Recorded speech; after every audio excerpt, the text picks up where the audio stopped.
Hey, welcome to The Explainer. Today we're going to tackle something you see all the time, everywhere, the sexy selfie. And we're going to uncover this really surprising economic story that it tells about, well, all of us. All right, so let's just jump right in. Why do women take sexy selfies? I mean, on the surface, it just seems like another part of our social media world, right? But it turns out this one single behavior reveals a whole lot about the economic forces shaping our society and maybe even our relationships. So, the most common story you hear for this, and it probably sounds pretty familiar, is that it's all about historical power structures. The patriarchy. Yeah, the psychological term for this is self-objectification.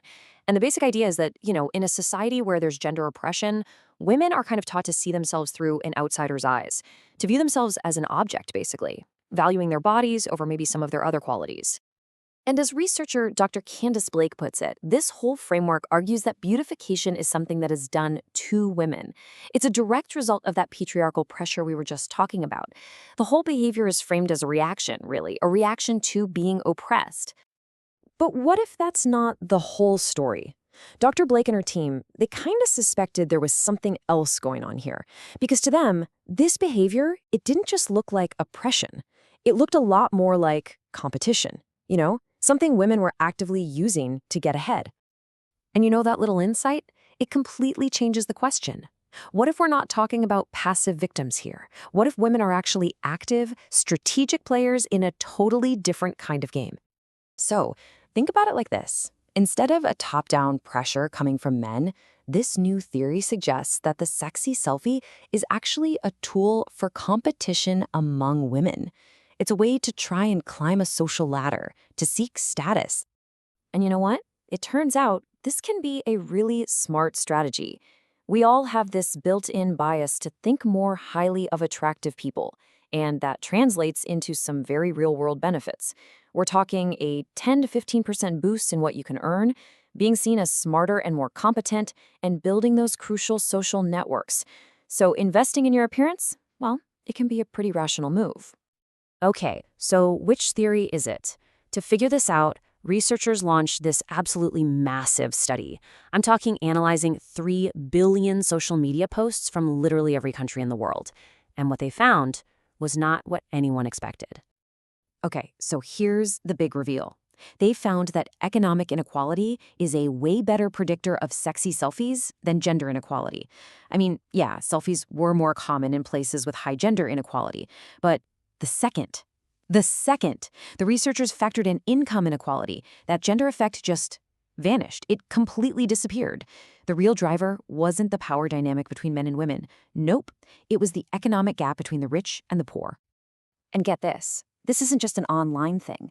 The data shows the exact same pattern playing out in the real world. When you look at spending habits, in U.S. cities where there's higher economic inequality, people spend a lot more money on things like women's cosmetics and beauty salons. So it all links back to this core finding. Dr. Blake says it's linking beautification with status seeking, not with the patriarchy. See, when that gap between the rich and the poor gets wider, everybody gets more anxious about their social standing. And in that kind of environment, women are leveraging a key asset they have, their appearance, to compete and just try to gain an edge. But okay, these economic pressures, they don't just influence selfies. They actually have these really profound consequences for our relationships. It's creating what some people are now calling a modern mating crisis. So, check this out. A simulation that modeled different kinds of economies revealed something fascinating. In the more unequal societies, 2 groups consistently had a much harder time finding a partner: poorer men and, maybe surprisingly, richer, more successful women. And a big reason for this comes down to a tendency called hypergamy. It's this long-observed thing where women often look for partners of equal or even higher status. So think about it. As women become more educated and wealthier, the pool of men who, outrank them, it naturally gets smaller. This creates a kind of statistical dating disadvantage for these really successful women.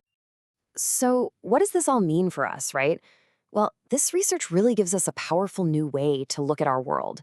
It shows that just scrolling through your social media feed, it's like a direct reflection of the deep economic anxieties that are defining our modern life.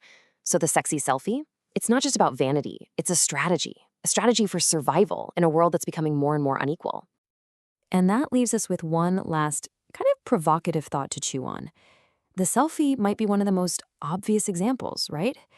But maybe in a world where these economic gaps are just getting wider, maybe we're all just finding our own ways to compete for status, to signal our value, and just try to get ahead.